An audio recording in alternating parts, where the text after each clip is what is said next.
F'intervista mal-familja tal-Prim Ministru Dr. Robert Abela, innota li n-nies qed jiċċelebraw miliet b'differenza billi josservaw regolamenti tal-awtoritajiet tas-saħħa pubblika.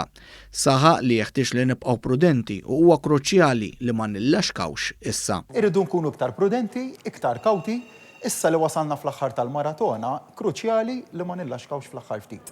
U dan huwa messaġġ li nixtieq nibqa' nwassal, dan huma l-aħħar ġimgħat li kif jgħaddu dal-ftit ġranet issa nibdew it-triq għal-irkupru u għalhekk importanti li nibqgħu viġilanti u nosservaw il-regolament. Però xorta waħda nistgħu niċċelebraw differenza.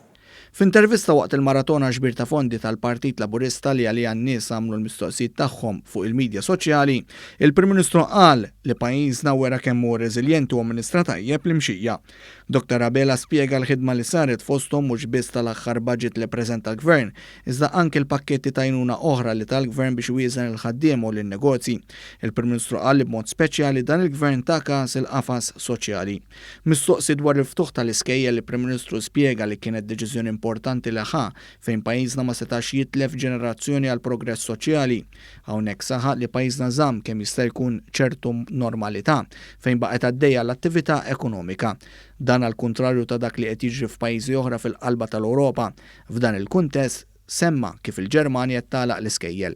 Fuq ton leġġer Mart il-Prim Ministru Dr. Lidia Bela spjegat kif din is-sena darhom ġiet imżejna aktar kmieni bit-tiżin tal-miliet.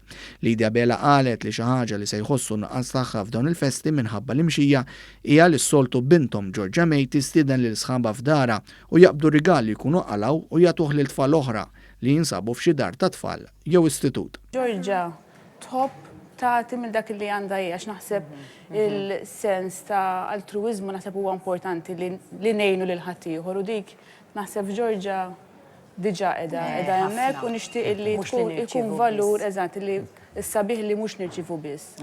Imma li naħsbu f'ħaddieħor u anke speċjalment f'dawn iż-żminijiet li nċemplu lil min huwa waħdu, naraw kif inhu, naraw jekk għandux bżonn xi ħaġa u ngħinu lil min hu fil-bżonn. Anke l-Prim Ministru tkellem dwar l-altruizmu u rikonoxxa l-ħidma li ssir mis-sorjiet f'dawn id-djar ta' tfal fejn dawn is-sorjiet juru sens ta' mħabba kbira ma' dawn it-tfal. Intant fuq ton leġġeri ieħor xkejkna Georgia May spjegat kif dan iż-żmien ta' festi tinsab iżjed impenjata mis-soltu. Fuq nota ċajtiera l-Prim Ministru qal li hu huwa l-persuna li forsi tellefa xi ftit waqt l-istudju tal-Prietka. Georgia May semmit ukoll li kelli jitħejja għall-ikla tal-miliet. Bħalissa Georgia biżi ħafna x'qed tipprepara l-Prietka tal-miliet. Iva. Inti ħad tagħmilha? Iva, jinżel. Kemm għandekx tistudja kemm il-paġna? 3 paġna. U f'liema wasalt bħalissa jew tafa kollha diġà? Baqali paġna u nofs, ma qed nitgħallem ħafna minnha. Brava ħafna. Lidia Bela tkellmet ukoll dwar is-16 il-ġurnata ta' attiviżmu biex jitqajjem għarfien dwar il-vjolenza domestika. Spjegat kif iltaqet ma' ħafna nies u żaret bosta postijiet u saħqet biex is-soċjetà ma tittollerax vjolenza abbażi ta' ġeneru fost oħrajn.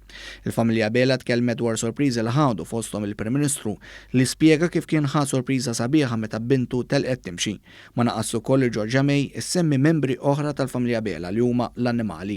Fost l-annimali li nataw imħabba bla qis mill-familja Bela hemm fekruna, tates, klieb, asafar u anki gremxula.